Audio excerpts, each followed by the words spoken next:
రమ్మా ఇట్రా రమ్మా టీచరు కూర్చోండి. ఓకే, పేరెంట్స్ కి బెంచ్లు ఇచ్చి మీరు కింద కూర్చున్నారా? Good good. ఏ క్లాస్ అమ్మా మీరంతా? బాగా చదువుతున్నారా? అందరూ ఫస్ట్ క్లాస్ వస్తుందా? చెప్పండి. నేను నిజం చెప్పడం కాదు, మీ నమ్మకం చెప్పండి. ఇంకా 6 నెలలు టైం ఉంది. బాగా చదువుకుంటే బ్రహ్మాండంగా వస్తారు. నమ్మకమేనా? ఏమ్మా టీచర్స్ అంతా పిల్లలంతా మీ పిల్లలేనా? తల్లులంతా కూడా తండ్రులు తక్కువ వచ్చారే, పనికి వెళ్ళిపోయారా? ఎంతమంది తండ్రులు అలా చేలిపోయి ఎత్తండి. పిల్లలు మీరు కాదు, పిల్లలు ఎత్తారు. మీ తండ్రి రాని వాళ్ళు చేలి పైకెత్తండి. తప్పేం లేదమ్మా, తప్పేం లేదు. ఓకే, 2, 4, 6, 8, 10, 12, 14, 16, 17. ఓకే, తల్లులు రాని వాళ్ళు చేలి పైకెత్తండి. మీ అమ్మ రానివాడు, తల్లి రానివాడు ఒకరేనా? ఇద్దరు. మీరు పెద్దయినా ఒక పని చేయండి, మీ తండ్రికి మాత్రం సహకరించద్దండి, వాళ్ళని సరిగా చూసుకోవద్దండి. ఎందుకంటే మీ పట్ల వాళ్ళు కూడా చూసుకోలేదు కదా. ఏంటమ్మా మీరంతా మీ ఇంట్లో వాళ్ళు పనికి పోయారు కాబట్టి మీరు వచ్చారా? అంతేనా? లేకపోతే పిల్లలు చూసుకునే బాధ్యత మీకే చెప్పేశారా? అదేం లేదా? ఎప్పుడన్నా భార్య భర్త కూర్చొని పిల్లల గురించి మాట్లాడారా? ఆలోచిస్తున్నారా? ఎన్ని రోజులకు ఒకసారి ఆలోచిస్తున్నారు? చెప్పం ఫ్రాంక్గా, నేను అడిగేది. చాలా తక్కువ అమ్మా. అంటే మీరు ఆస్తుంది, వ్యాపారం ఉంటుంది, ఇలాంటి ఉద్యోగం ఉంటుంది, కానీ పిల్లలే మీ ఆస్తి. వాళ్ళు పెద్దయి బాగా ప్రయోజకులైతే మిమ్మల్ని సరిగా చూసుకోవడమే కాకుండా వాళ్ళ జీవితాలు బాగుపడతాయి. వాళ్ళ కోసం మీరు కష్టపడుతున్నారు. అలాంటప్పుడు ఆ పిల్లల చదువు ఎట్లుంది? చదువు అనేది పెద్ద ఆస్తి. నాలెడ్జ్ ఎకానమీలో పిల్లలకు చదువు అనేది చాలా గొప్ప ఆస్తి. అది దాన్ని ఎంత పెంచితే అంత ఉపయోగపడుతుంది మీకు. దేశం అభివృద్ధి అవుతుంది, ఆదాయాలు పెరుగుతాయి.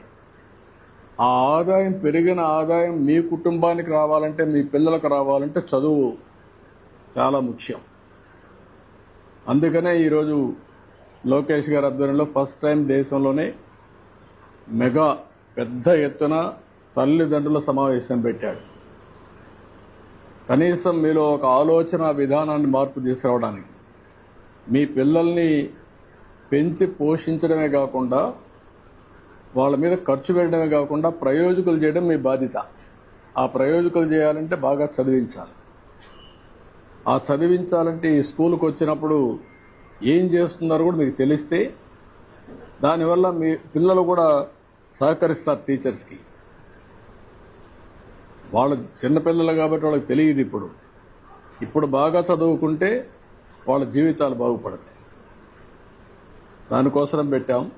సంతోషం, మీ అందరితో మాట్లాడుతున్నాం. ఏమ్మా, మీకు ఇలాంటి సమావేశాలు ఎన్ని రోజులకు ఒకసారి పెడితే బాగుంటుంది? సంవత్సరానికి 2, 3, 4? ఇలాంటి సమావేశాలు పెట్టి మీకు అందరికి ఫోన్లు ఉన్నాయా? ఏదైనా మెసేజ్ పంపిస్తే అందరికి చేరుతుందా? ఏమ్మా పిల్లలు మీరు చెప్పండి, మీ తల్లికి కానీ తండ్రికి కానీ ఫోన్లు ఉన్నాయా? లేవని వాళ్ళు చేలిపైకి ఎత్తండి. అందరికీ ఉన్నాయి. కాబట్టి నేను 30 ఏళ్లకు మునుపు ఆలోచించాను ఫోన్లన్నీ. ఇప్పుడు అందరికీ ఫోన్లు వచ్చేసాయి. ఇప్పుడు ఆ ఫోన్ వచ్చిన తర్వాత ఇప్పుడు నెలవారీగా మీరు పరీక్షలు పెట్టినప్పుడు కానీ మీ పిల్లలు స్కూల్కి రాకపోతే కూడా మీకు పంపిస్తారు. ఈరోజు రాలేదనుకోండి, చెప్పకుండా మీకు మెసేజ్ వచ్చేస్తుంది. మీరు దానిపైన పిల్లల్ని అడగచ్చు. అదే సమయంలో మీరు పరీక్షలు రాస్తానే ఎన్ని మార్కులు వచ్చా కూడా ఇంటికి పంపించేస్తాం. ఏమంటారు? బాగానే ఉంటుందా, బాగుండదా? ఎందుకు? మళ్ళీ మీ ఇంటికి పోతే మీ అమ్మ నన్ను అడుగుతారు కదా, అప్పుడు చెప్పాలి కదా. పర్వాలేదా? అవసరమైనా అవసరం లేదా? అవసరం వాళ్ళు జైలుపైకి ఎత్తండి పిల్లలు. అవసరం అనేవాళ్ళు లేదనేవాళ్ళు మీ అమ్మ కొడుతుందనా? ఓకే. అందరికీ వచ్చినామా? మేడం గారు అందరికీ అన్ని ఎక్స్ప్లెయిన్ చేశారా? తల్లి అన్ని చెప్పారా? ఏ సబ్జెక్టులు ఎన్ని మార్కులు అటెండెన్స్ అన్ని? ఇప్పటి నుంచి మీ ఆరోగ్యం కూడా చూస్తాం. అదేవిధంగా పిల్లలకు కూడా ఎలాంటి తిండి తినాలో అవి కూడా ఎడ్యుకేట్ చేస్తాం. పౌష్టికాహారం ఇవన్నీ కూడా, అంటే వ్యక్తిగతంగా పనికొచ్చే పనులన్నీ, వాళ్ళ ఆరోగ్య విషయాలు కూడా ఎప్పటికప్పుడు అనలైజ్ చేసి దానిపైన కూడా వాళ్ళని ఎట్లా బాగు చేయాలి, ఆరోగ్యంగా ఎట్లా పెట్టాలి, చిన్న చిన్న ప్రాబ్లమ్స్ ఉంటే అవన్నీ ఎట్లా అడ్రస్ చేయాలి, అవన్నీ కూడా చేపిస్తాం. మీలో కావాల్సింది ఇంకొంచెం ప్రోయాక్టివ్గా ఉండాలి మీరు. అంటే ఏదైనా పంపిస్తే సీరియస్గా తీసుకొని ఎప్పుడు కూడా ఒక చిన్న ఇది జరిగినా అప్పుడే కరెక్ట్ చేస్తే భవిష్యత్తులో మళ్ళా అలాంటి జరగవు. అట్లా కాకుండా మీరు ఫ్రీగా వదిలిపెట్టేశారనుకోండి, పిల్లలకి స్కూల్కి వస్తారు వీళ్ళు, ఎవరో ఒకడు ఉంటాడు చెడు అలవాట్లు నేర్పిస్తాడు, మీకు అవి తెలియదు అనుకోండి, అన్ని చెడిపోయిన తర్వాత మనకు తెలుస్తుంది, అప్పుడు మన చేతుల్లో ఉండదు. ఇప్పుడు గంజాయి ఉంది, డ్రగ్స్ ఉన్నాయి, అవన్నీ ఉక్కుపాదంతో పోతున్నాం, అన్నీ కొట్టేస్తాం. అదన్నీ అయినా కూడా ఎక్కడన్నా ఒకటో రెండో ఉంటే మీకు తెలిస్తే కంట్రోల్ అవుతారు. ఆ విషయం కూడా మీరు గుర్తుపెట్టుకోవాలి. ఇప్పుడు ఏజెన్సీ ఏరియా ఉంది, పాడేరు ఏరియా, అక్కడ గంజాయి పండిస్తారు. అది ఎంత తయారైపోయింది, దేశానికి పంపిస్తున్నారు, ఊరూరికి జరిపోయే పరిస్థితి వచ్చింది. అందువల్ల వచ్చినప్పుడు ఏం చేస్తారు, ఒక్కసారి ఎవరో ఇస్తారు, తీసుకుంటే మత్తుగా ఉంటుంది, ఇంకా దానికి అలవాటు అయిపోతారు. అక్కడి నుంచి సమస్యలు వస్తాయి. ఒక స్టేజ్ వచ్చిన తర్వాత మళ్ళా పిల్లలు కూడా మన చేతుల్లో ఉండరు. కాబట్టి ఇవన్నీ ఉన్నాయి. అదే మరి సెల్ ఫోన్లు కూడా ఎక్కువ కూడా వాడకూడదు పిల్లలు. ఎంతవరకు వాడాలనో అంతవరకే వాడాలి తప్ప సెల్ ఫోన్లు ఎక్కువ వాడారనుకోండి, దానివల్ల కూడా లేనిపోని కొత్త తప్పుడు ఆలోచనలు వస్తున్నాయి. అవి కూడా కంట్రోల్ చేయాలి. టెక్నాలజీ చాలా ఉపయోగపడుతుంది. ఆ టెక్నాలజీ వల్ల కూడా దుష్పరిణామాలు ఉన్నాయి, చెడు అలవాట్లు వస్తాయి, ఎన్ని వస్తాయి.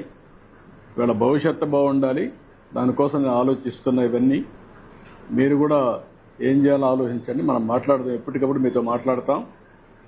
మీకు కూడా ఇన్ఫర్మేషన్ నేను కూడా తెప్పించుకుంటాం, మినిస్టర్ గారు కూడా తెప్పిస్తారు. మీ అభిప్రాయాలు కూడా, మీ అభిప్రాయాల ప్రకారం మీ పిల్లల్ని బాగా చదివించాలనేది మా ఆలోచన, సింపుల్గా.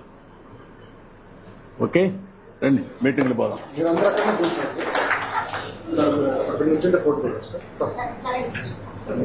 రామ్మా, ఇక్కడ ఆ బెంచ్లో కూర్చుంటాం. మీరు నుంచుంటే బాగుంటుంది.